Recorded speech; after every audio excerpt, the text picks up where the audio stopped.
আসসালামু আলাইকুম প্রিয় সপ্তম শ্রেণীর শিক্ষার্থীরা, সপ্তম শ্রেণীর স্বাস্থ্য সুরক্ষা টিউটোরিয়ালে তোমাদেরকে স্বাগতম। এই ভিডিওতে আমরা সপ্তম শ্রেণীর স্বাস্থ্য সুরক্ষা বইয়ের ৭২ পৃষ্ঠা থেকে আলোচনা শুরু করব।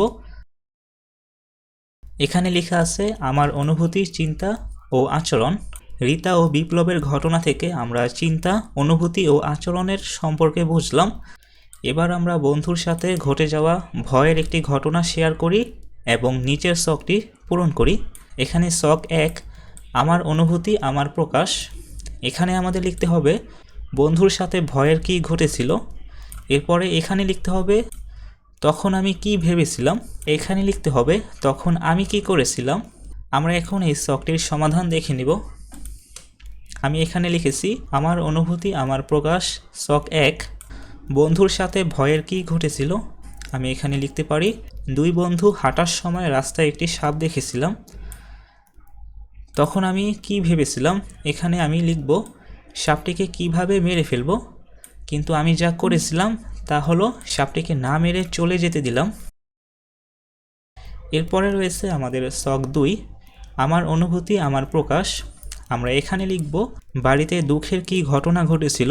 তখন আমি কি ভেবেছিলাম, এবং এখানে লিখব তখন আমি কি করেছিলাম। আমার অনুভূতি আমার প্রকাশ। ছক ২, বাড়িতে দুঃখের কী ঘটনা ঘটেছিল। এখানে আমি লিখেছি আমার পোষা বিড়ালটি লাফ দিয়ে গরম পানিতে পড়ে যায়।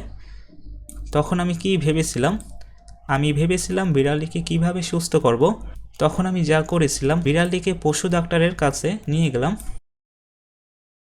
ছক ৩, আমার অনুভূতি আমার প্রকাশ। আমরা এখানে লিখব বাড়িতে রাগের কী ঘটনা ঘটেছিল। তখন আমি কি ভেবেছিলাম, তখন আমি কি করেছিলাম। আমরা এই ছকটি অ্যান্সার করব। আমার অনুভূতি আমার প্রকাশ। ছক ৩, এখানে রয়েছে বাড়িতে রাগের কী ঘটনা ঘটেছিল। আর এখানে আমি লিখতে পারি আমার পড়ার বইয়ের কিছু পৃষ্ঠা আমার ছোট ভাই ছিঁড়ে ফেলে। তখন আমি ভেবেছি ছোট ভাইকে বকা দিব, কিন্তু তখন আমি যা করলাম ছোট ভাইকে কিছু না বলে ছেঁড়া পৃষ্ঠাগুলো আঠা দিয়ে লাগিয়ে দিয়েছি। ছক ৪, আমার অনুভূতি আমার প্রকাশ। এখানে আমাদের লিখতে হবে বাড়িতে আনন্দের কী ঘটনা ঘটেছিল। তখন আমি কি ভেবেছিলাম, এবং তখন আমি কি করেছিলাম। আমরা লিখব আমার অনুভূতি আমার প্রকাশ। ছক ৪, এখানে লিখতে হবে বাড়িতে আনন্দের কী ঘটনা ঘটেছিল। আমি এখানে লিখেছি আমার দাদা দাদি বাড়িতে বেড়াতে এসেছে। তখন আমি যা ভেবেছিলাম দাদার সাথে ঘুরতে যাব। আর তখন আমি যা করি দাদার সাথে বসে গল্প করেছিলাম। শিক্ষার্থীরা, আশা করি তোমরা এই ছকগুলো সুন্দরভাবে সমাধান করা শিখেছো। তোমরা যারা নতুন ভিউয়ার্স আছো তোমরা অবশ্যই চ্যানেলটিকে সাবস্ক্রাইব করে পাশে থাকা বেল আইকনটি অন করে দাও, এবং সপ্তম শ্রেণীর বাকি বিষয়গুলোর ভিডিও পেতে আমার চ্যানেলের প্লেলিস্টে গিয়ে তোমরা ভিডিওগুলো দেখে আসো।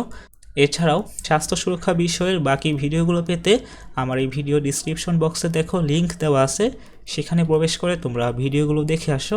আমাদের আজকের ভিডিও এই পর্যন্তই। এর পরবর্তী ভিডিওতে আমরা পরবর্তী পৃষ্ঠা থেকে আলোচনা শুরু করব।